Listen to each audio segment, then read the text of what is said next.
The girl was sleeping when her parents put her into the oven, then quickly shut the oven door. At that moment, the girl suddenly woke up. She quickly tried to crawl out, but her father stepped on her with his foot. Seeing this, her mother taped her mouth shut. Then the couple dragged the girl back to the oven. No matter how much their daughter cried and screamed, the parents didn't stop because they knew if their daughter didn't die, then they would be the ones to die. Just then, the mother sealed the oven with tape, then pressed the ignition switch. At this critical moment, the room door was broken down by police. They quickly discovered the girl in the oven, immediately cut the tape with a fruit knife. When the man tried to ambush them, he was subdued by the police. At this point, the mother still wouldn't give up. She picked up the knife and prepared to attack.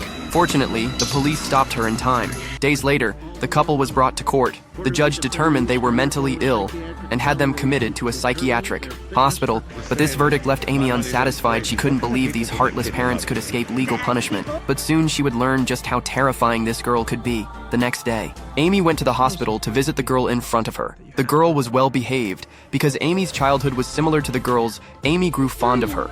The girl asked to live with her. Amy agreed immediately, but she didn't know that because of this decision, she almost lost her life. Amy went to the girl's house to get her things. She found the parents' room very strange. They had hung crosses by the bed and even installed many locks on the bedroom door. What exactly were they afraid of? Amy was confused. When she returned to work, something terrible happened again.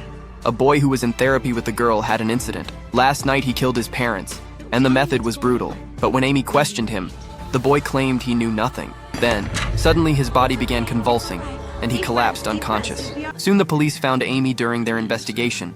They discovered that in the early hours of the morning when the crime occurred, the boy had received a phone call, and the call came from Amy's house. Hearing this news, Amy was shocked. She denied making that call, but after thinking about it, she seemed to realize something. So they decided to go home and question the girl, but the girl said she never made any call. This girl was too good at acting, but the detective standing nearby began to doubt.